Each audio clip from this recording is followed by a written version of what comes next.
खिड़की के पीछे वाली परछाई। अर्जुन अपने परिवार के साथ शहर से दूर बने एक पुराने मोहल्ले में आया। नौकरी की वजह से उसे वहां शिफ्ट होना पड़ा था। किराए पर मिला घर बड़ा और दिखने में सुंदर था, लेकिन अजीब बात यह थी कि इतना बड़ा घर इतने सस्ते किराए में क्यों मिल रहा था।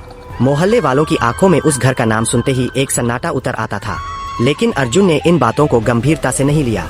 पहली शाम घर में सब कुछ ठीक लग रहा था। बच्चों ने अपने कमरे सेट किए, समीरा ने किचन जमाया, पर जैसे ही रात गहराने लगी, घर के अंदर एक अजीब सी खामोशी पसर गई। खामोशी जो कानों में सीटी की तरह गूंज रही थी। आधी रात को समीरा की नींद टूटी। उसने खिड़की की ओर देखा। उसे लगा शायद बाहर कोई आदमी खड़ा है, लेकिन गौर से देखने पर पता चला कि परछाई खिड़की के बाहर नहीं, अंदर की ओर झुकी हुई है। वह घबरा गई और अर्जुन को जगाया। अर्जुन ने खिड़की खोलकर बाहर देखा, पर वहाँ कुछ नहीं था। उसने समीरा को समझाया कि शायद थकान की वजह से ऐसा लगा होगा, लेकिन समीरा का दिल धड़क रहा था, क्योंकि उसने साफ साफ देखा था। दूसरी रात कुछ और अजीब हुआ। उनकी बेटी रिया अचानक चीख मार कर उठी। उसके पूरे शरीर में कंपी थी। रोते हुए बोली, मम्मा, कोई खिड़की से अंदर देख रहा था। उसके चेहरे पर आंखें ही नहीं थीं। अर्जुन दौड़कर कमरे में पहुंचा। उसने देखा कि खिड़की के शीशे पर एक धुंधली सी परछाई अभी भी हिल रही थी। वह गुस्से में खिड़की खोली और बाहर भागा, लेकिन वहाँ बस ठंडी हवा और सन्नाटा था। तभी उसे पीछे से धीमी भारी आवाज सुनाई दी, अर्जुन। उसकी रीढ़ की हड्डी जम गई। पलट कर देखा, लेकिन वहाँ कोई नहीं था। अब हर रात परछाई अलग अलग खिड़कियों पर दिखने लगी, कभी किचन, कभी हॉल, कभी बच्चों के कमरे की खिड़की। परिवार में बेचैनी फैलने लगी। अर्जुन ने फैसला किया कि वह सीसीटीवी कैमरे लगाएगा। कैमरों की रिकॉर्डिंग देखने पर सांसें अटक गई।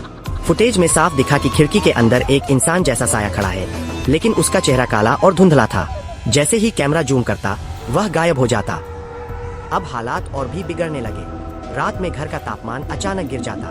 कभी खिड़की पर हथेलियों के निशान मिलते, कभी शीशे पर धुंध से बने अजीब चेहरे। रिया कहती थी कि रात को कोई उसके कान में फुसफुसाता है, बाहर मत जाना, मैं अंदर ही हूँ। समीरा कई बार किचन में काम करते करते महसूस करती कि पीछे कोई खड़ा है। जब पलटती तो वहाँ सिर्फ खिड़की का शीशा और उसमें झलकती वही परछाई। एक दिन अर्जुन ने पड़ोस के एक बुजुर्ग से इस बारे में बात की। बुजुर्ग ने गहरी सांस लेकर कहा, इस घर की खिड़कियाँ ये बस देखने के लिए नहीं बनी। यहाँ पहले एक आदमी रहता था, अकेला। वो हर वक्त खिड़की से बाहर झांकता रहता था। मोहल्ले वाले कहते थे उसकी आंखें हमेशा बाहर खोजती रहती थी, जैसे किसी का इंतजार कर रही हो। लेकिन एक रात उसने उसी खिड़की से छलांग लगाकर अपनी जान दे दी। तब से उसकी परछाई इस घर के अंदर कैद हो गई है। वह बाहर नहीं जा सकती, सिर्फ अंदर भटकती है। अर्जुन यह सुनकर सिहर उठा। अब परिवार का वहाँ रहना नामुमकिन लगने लगा।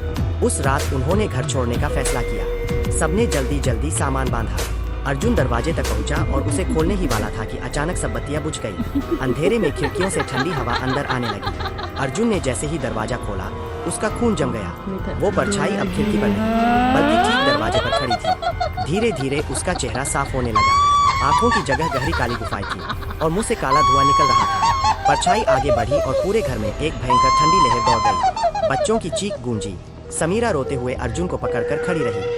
अचानक पूरा घर अंधेरे में डूब गया। उस रात के बाद मोहल्ले वालों ने अर्जुन और उसके परिवार को कभी नहीं देखा। लोग कहते हैं अब उस घर की हर खिड़की के पीछे एक नहीं, बल्कि 4 परछाइयां खड़ी रहती है। अर्जुन, समीरा, रिया और वो अजनबी, हमेशा के लिए उस घर के अंदर कैद। अगर आपको ये कहानी पसंद आई है तो लाइक और सब्सक्राइब कर लो, ताकि आपको मजेदार वीडियो देखने के लिए मिले।